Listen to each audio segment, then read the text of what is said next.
Oke, buat teman-teman yang baru aja ganti ke iPad terbaru, mungkin iPad Pro M4, iPad Air M2, iPad mini, ataupun tipe iPad lainnya. Nah, di video kali ini gue akan share beberapa setting bawaan iPad yang perlu kalian ubah supaya iPad teman-teman bisa berfungsi dengan maksimal. Sebagai catatan, untuk video kali ini gue akan contohin dari iPad Pro M4 dengan iPad OS 18. Tapi tenang aja, kebanyakan settingnya ini juga sama kok seperti di iPad tipe lain. Karena iPad ya tipe mana aja kurang lebih cara pakainya juga sama. So, langsung aja siapin iPad kalian dan kita akan bahas dari setting bawaan iPad yang pertama, yaitu di bagian layar iPad. Nah, buat teman-teman yang pakai iPad buat gambar, edit foto, edit video, kerjaan yang berhubungan sama warna, kalian pasti mau supaya warna yang ditampilkan di iPad itu sejelas-jelasnya dan konsisten. Tapi setting bawaan dari iPad itu ada fitur yang namanya True Tone yang sudah otomatis nyala. Yang fungsinya supaya layar iPad-nya bakal sesuaiin sama kondisi pencahayaan di sekitar kalian. Kalau buat nonton doang fitur True Tone ini nggak jadi masalah sih menurut gua. Tapi kalau mau buat edit atau gambar, setting ini perlu kalian matiin. Karena kalau fitur True Tone ini tetap nyala, nanti layar iPad kalian bakal ganti-ganti warna white balance-nya supaya sesuaiin sama kondisi cahaya di sekitar kalian.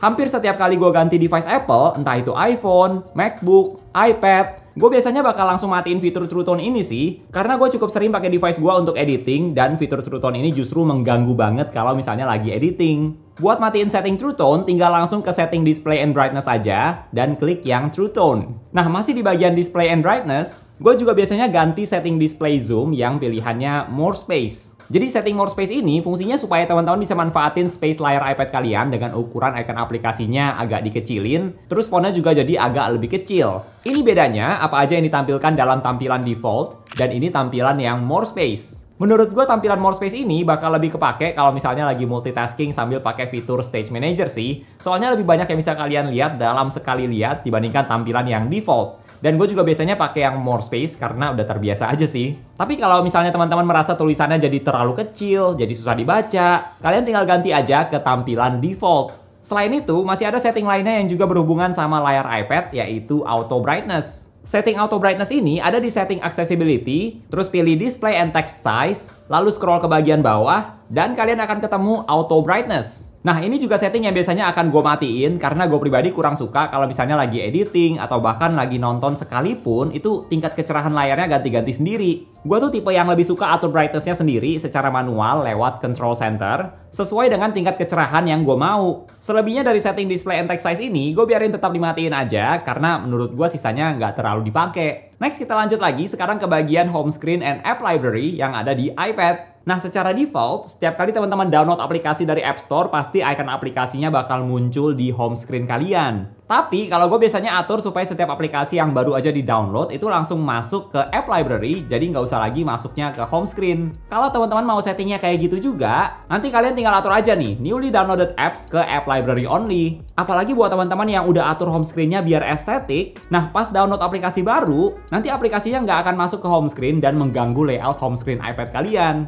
Lalu untuk pengaturan di dock iPad, gue juga biasanya matiin dua setting ini nih. Karena gue nggak mau app library-nya kelihatan di dock, dan gue juga nggak perlu aplikasi yang lagi dibuka masuk ke dock iPad. Karena nanti docknya jadi rame banget. Kalau gue sendiri atur iPad-nya tuh nggak perlu pakai berhalaman-halaman supaya nggak perlu swipe berkali-kali buat cari satu aplikasi. Jadi gue aturnya pas swipe ke kiri dari home screen langsung ke app library, makanya gue nggak butuh app library-nya ada di dock iPad. Dan kalau mau lihat aplikasi yang lagi aktif, tinggal swipe aja dari bawah layar ke bagian tengah kayak gini. Makanya dua setting itu gue matiin aja supaya nggak penuhin dock iPad. Dan tentu saja notifikasi di app library gue juga aturnya tetap kelihatan supaya gue bisa tahu aplikasi mana nih yang lagi ada notifikasinya. Next kita lanjut lagi ke kamera iPad. Nah, setting kamera bawaan iPad untuk kamera belakang itu biasanya udah diatur buat rekam video dalam resolusi 1080p 30 fps. Yang mungkin tujuannya buat menghemat storage. Tapi saran gue mending kalian ganti aja ke 4K, mau itu yang 24 fps, 30, atau 60 fps juga boleh, bebas. Kalau gue sendiri aturnya yang 30 fps, soalnya biasanya kalau bikin video itu gue udah atur di kamera, di iPhone itu biasanya pakai 30 fps juga, makanya biar sama semua aja. Selain itu karena kamera iPad termasuk iPad Pro, kameranya itu nggak sebagus iPhone. Jadi saran gue mending pakai yang 4K aja supaya kalau mau rekam video, teman-teman bisa dapat kualitas yang lebih maksimal. Oh ya, teman-teman juga bisa ganti mau 1080 atau 4K dengan FPS berapa, langsung dari aplikasi kamera seperti ini. Selain itu, fitur kamera lainnya yang gue atur juga adalah matiin setting auto FPS biar frame rate-nya nggak ganti-ganti pas lagi rekam video. Dan jangan lupa nyalain setting lock white balance ini, supaya pas lagi rekam video, warna white balance-nya tetap konsisten. Masih di bagian kamera, setting bagus yang menurut gue perlu teman-teman nyalain adalah setting grid sama level. Karena menurut gue, dua setting ini bakal berguna banget. Kalau lagi foto-foto pakai iPad, kalian bisa lihat fotonya udah lurus atau belum. Termasuk kalau mau foto dokumen juga bakal membantu banget supaya bisa foto dengan rapi. Next kita lanjut lagi, sekarang ke bagian baterai. Buat teman-teman yang pakai iPad Pro terbaru yang M4 atau iPad Air M2, sekarang kalian udah bisa cek battery health dan cycle count iPad kalian. Yang menurut gue di satu sisi bagus karena sekarang kita udah bisa pantau kondisi baterai iPad kita seperti apa. Tapi di satu sisi pasti juga bakal ada yang jadi takut nih kalau misalnya battery health-nya udah turun seperti di iPhone. Fitur yang plus minus sih, tapi saran dari gue kalau mau pakai iPad-nya ya pakai aja. Nggak usah terlalu pusingin soal battery health. Karena lama-lama pasti battery health-nya akan turun juga kok. Nah tapi yang bagusnya juga adalah sekarang udah ada fitur cas sampai 80% yang gue juga saranin teman-teman buat nyalain kalau iPad kalian ada fitur ini. Jadi nanti iPad kalian casnya cuma sampai 80% aja supaya salah satunya untuk menjaga battery health iPad. Tapi sayangnya ini juga fitur yang cuma ada di iPad terbaru yaitu iPad Air M2 atau iPad Pro M4. Next kita lanjut lagi, buat teman-teman yang pakai keyboard case dari merek di luar Apple atau Magic Keyboard terbaru yang buat iPad Pro M4 yang gue contohin buat di video kali ini, ada beberapa pengaturan yang bisa kalian atur juga nih. Jadi kalau kalian ke bagian general, terus ke bagian keyboard, pilih yang hardware keyboard, gue juga saranin kalian buat pakai tombol globe ini yang ada di keyboard case buat emoji. Mungkin karena gue udah terbiasa aja sih, di MacBook juga gue pakai tombol globe buat emoji, jadi di iPad gue juga aturnya sama. Nah, masih berhubungan sama keyboard yang kalian pakai di iPad, khususnya buat keyboard case yang ada trackpad-nya, gue juga saranin teman-teman buat nyalain setting tap to click. Supaya kalau mau klik sesuatu, kalian gak harus tekan dan klik trackpad-nya terus-terusan, tapi cukup di tap aja biar lebih gampang. Oh ya, kalau kalian pakai iPad dengan keyboard case atau mouse, terus merasa pointernya ini suka nggak kelihatan gitu, apalagi pas lagi dark mode, nah teman-teman juga bisa ubah jadi kayak gini. Pointernya jadi ada warna outline-nya. Caranya juga gampang banget. Teman-teman tinggal ke accessibility, terus scroll aja ke bagian pointer control, dan klik yang color. Nanti kalian tinggal pilih aja mau outline pointernya warna apa. Next, buat teman-teman yang pakai Apple Pencil, khususnya Apple Pencil Pro, sekarang juga udah ada ekstra fitur tambahan, yaitu fitur buat squeeze atau kayak tekan bagian samping bawah Apple Pencil-nya. Jadi kalau misalnya lagi mau tulis atau gambar di Apple Notes, pas kalian squeeze Apple Pencil-nya nanti bakal muncul tool palette seperti ini. Nah, fitur squeeze ini bisa teman-teman atur juga di setting mau buat apa. Ada di bagian setting Apple Pencil, terus klik yang squeeze,